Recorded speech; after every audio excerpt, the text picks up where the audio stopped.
Hi everyone, we are back on FinTechs TV, and I've got the great pleasure and the great honor to have Dr. Jen THOMASON, who is the Chief Executive Officer of FinTechWW and also promoter of FinTech Week and Blockchain Week. We are very pleased to have you on the mic on FinTechs TV. We are here on OCDE at the Blockchain Policy Forum, global forum. Today, Mrs. THOMASON, could you introduce you and to share your point of view, and because you travel a lot and you are, as we said, an helicopter view of many subjects, very interesting to address. Yeah, thank you very much. It's great to be here and on your program. I have been really involved in blockchain and other technologies since 2016. Before that, for my whole life, I've been working in developing countries, really working with them to improve their health system, their governance, women's empowerment, and so forth. And I had little involvement with technology. But in 2016, I started to learn about blockchain in particular, and I realized how transformational that it actually could be for the poor in developing countries. So my focus has been really on trying to understand the technology and understand across a range of issues how it might actually create positive social change. So the kinds of issues that I look at include climate change and environment, healthcare, humanitarian settings, financial inclusion, and I've been working to connect technologists to policymakers and write about it so people can really understand what's the exponential benefit that you can get from these technologies. Now, blockchain is not really mainstream as an industrial process everywhere. It's mainstream on the stage because it's a topic that we used to discuss a lot, but the implementation is quite far. Because the technology is also a controversial technology. As the Good for Tech movement worldwide, as you noticed, you mentioned that you are deeply involved to provide better commodities for much more people around the world. How we can use this technology in a good way and to avoid any kind of risk?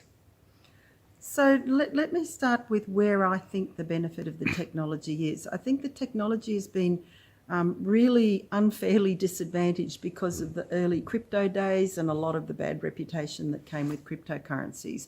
The kind of blockchain applications that I'm interested in are less around the cryptocurrencies and more around how it's going to enable people to connect to the economic system and to improve their lives. So the first piece always is identity, because you've got 1.5 billion or more people around the world who don't have an identity. And if you've got the capacity to create a digital identity that then will allow them to connect with the financial system, to trade, to be able to get access to small amounts of green energy through solar power, you change people's lives forever. If you enable them to claim title of their land and register it on a blockchain, they then can borrow against that land or use it as a productive asset.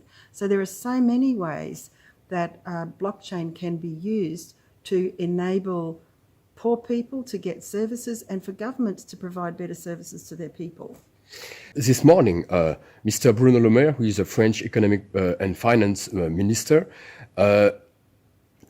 highlight and point out that this is not the people, the society who has to adapt to the technology philosophy, but the reverse. That it means the culture approach of the technology, the cultural and the societal model of the technology.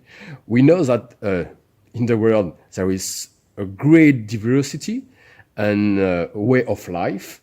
How we can align the technology, global and local stage. So I want to say a couple of things because I think this is really important.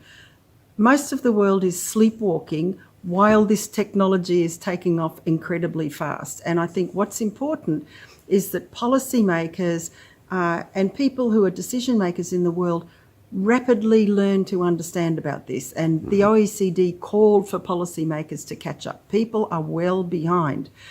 The second point is instead of talking about and, pathologizing the dangers of technology, we need to be learning about it and getting involved in shaping it so that it does actually fit appropriately with the cultural and social conditions of people. And we need to do that soon because people are inventing this technology. This technology is being used everywhere. Innovation is spreading in Africa and Asia, and people are using it because it solves their problems.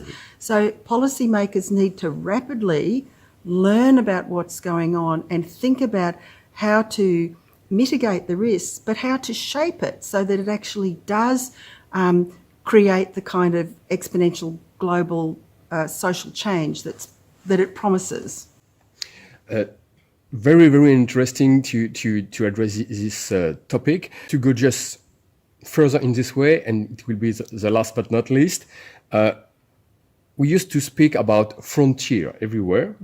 What do you think about the frontier or the next frontier between technologist leaders, I mean great or big tech corporations, and the common institutional and policy makers? What is the new frontier? What kind of new dialogue, new kind of framework they have to address? Because we are in the same boat, in fact. Well, I think that's a really interesting question, but there's a number of big changes going on in the world now.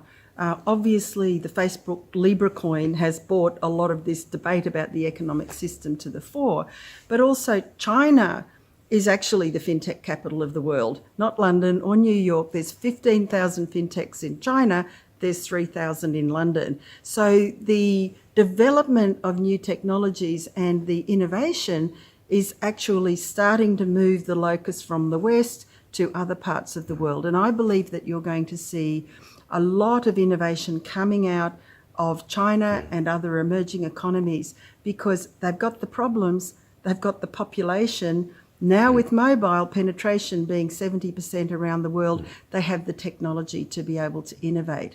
So I think that's where we're going to see a lot of innovation coming from.